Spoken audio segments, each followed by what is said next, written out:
And we are back. Before we continue with our conversation with our experts on what our carrot farmers need to do so that hata floods ikikuja ni kama bado watakuwa safe, let us have that conversation that we do have with our farmers right here on the program, giving you tips on what you need to do to make sure that you are growing in the agricultural sector. Yani utoke kwa agriculture uanze kufanya agribusiness. Now, one of the things you need to make sure that you are doing is making sure that you are part of a cooperative society. Ungana na wakulima wengine, form a group, because in your cooperative society, you do stand a higher chance of getting financial support from various financial institutions like the cooperative bank. Also, you get professional agronomy services like the experts that we do have right here in studio. As you can listen to them speak, you can tell that they are professionals and they address many farmers in cooperative societies.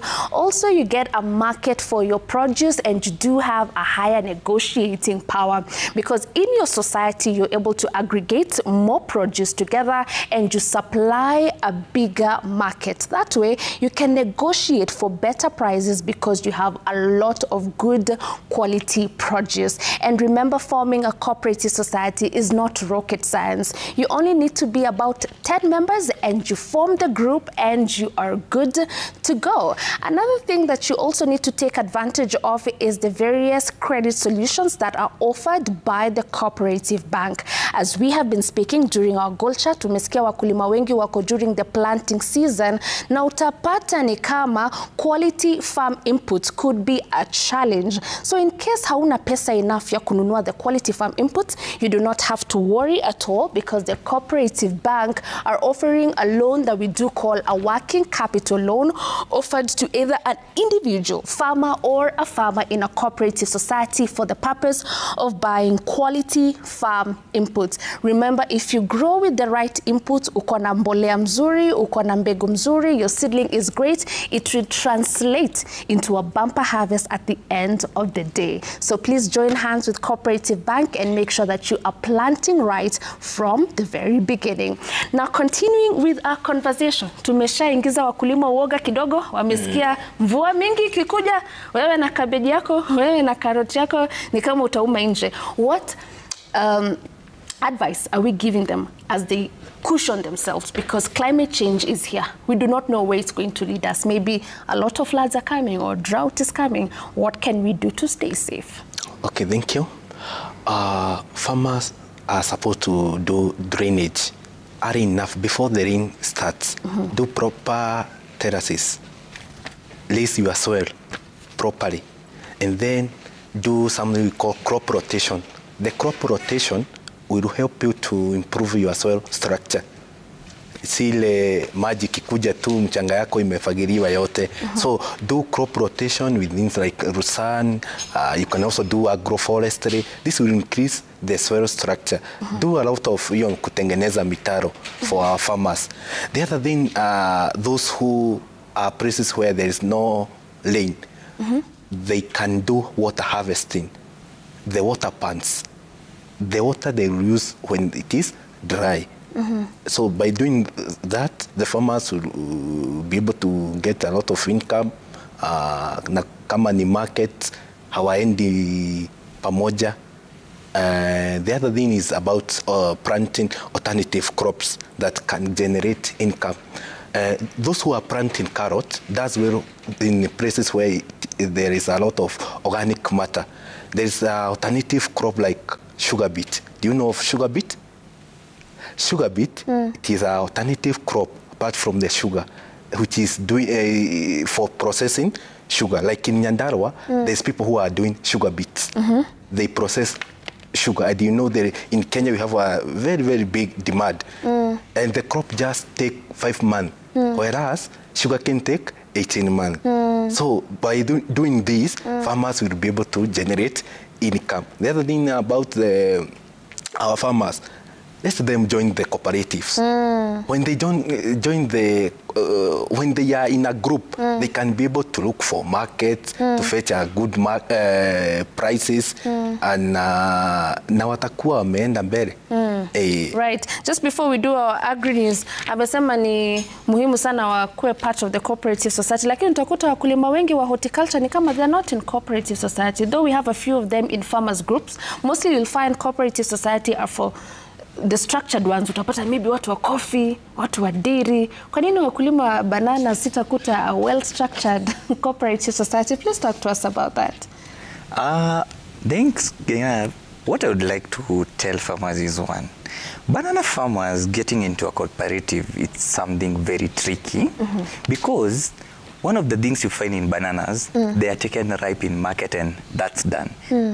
For you to be in a cooperative, you need to do some processing in bananas. You need the banana crisps maybe. So you can't be in a position to go and get a group and then you go ripen all of you, take to the market. But if it's for banana crisps, you can be in a cooperative. Another portion is that for bananas, most of them has not the right varieties so far. They are told, let's plant this one, but most of them, maybe they are in those outdated bananas. They don't know like... Zile za kitambo. Zile za kitambo. Kina mojo. Good. Hawajui tuko na mandizi. Akina mojo. Na tunaambiwa tupande plantain. Kidogo inakuwa tricky.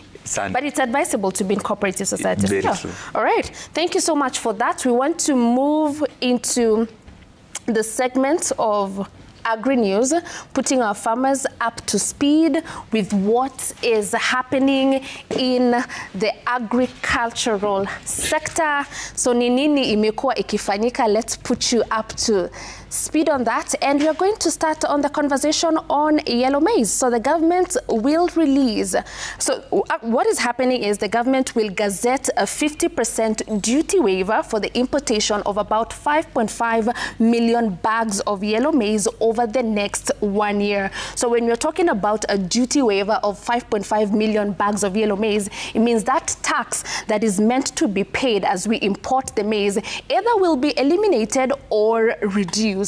Now, the aim is to reduce the pressure on local white maize because it's being needed by both maize millers and animal feed millers.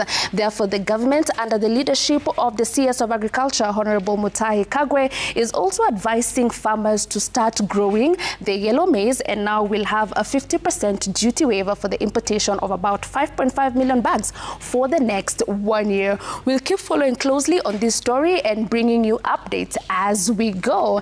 Now, the next agri news that we do have for you today, we are going all the way to Uasin Gishu County. Not very good reports from this end because the county executive member in charge of health in Uasin Gishu County and the team of healthcare providers are concerned over rising cases of lung cancer in farmers in this region. Remember, Uasin Gishu County is one of our food baskets, and we do want to listen to one of the medics speaking to us about this rising concern. Take a listen. The reported cases in Uasin Gishu are worrying of the cancer cases, and more especially the lung cancer cases. Well, the question is, what would be the causing agents for these lung cancer cases? Could it be the chemicals that these citizens are exposed to? Uasin Gishu is Kenya's leading food basket.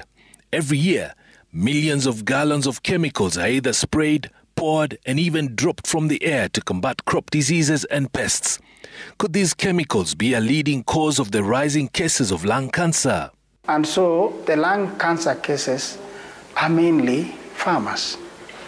So that we, as a Department of Health, we cannot pinpoint critically to say that these are caused by these chemicals that farmers use.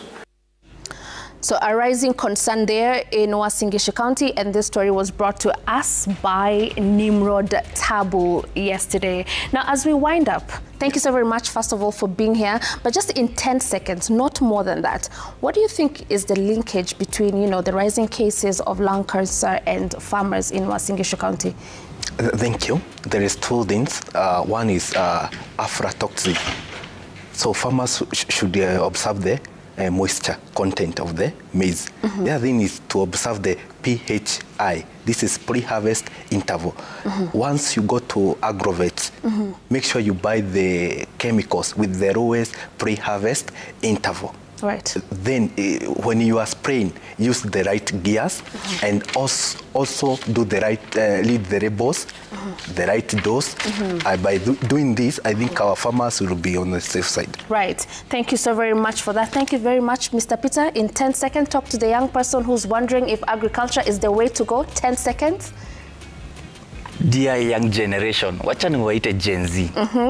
In agriculture, this is where we shall find a coin for tomorrow. Don't feel left out, because once our dads will be out of market, we are the ones joining the market. Right. Let's do the trading and ask the government support the youth in agriculture. Right, thank you. I do not think I need to do any other outro. That is a perfect outro. Thank you so very much, Mr. Peter and Simon, for being with us today and sharing a lot of insights to carrot farmers and horticultural farmers as well. Thank you to our farmers of the day who made this episode a success. A very big thanks. And of course, to our farmers in Uasin Gishu County, look out for yourselves. Make sure you see the doctor and also experts to make sure that the chemicals we're using in the farm are the right ones. We need you to stay healthy and fit. With that, we've come to the end of the program. We'll see you again tomorrow with a lot more when it comes to maize farming. Until then, do have yourselves a fantastic evening. My name is Violeta Ngina. Goodbye.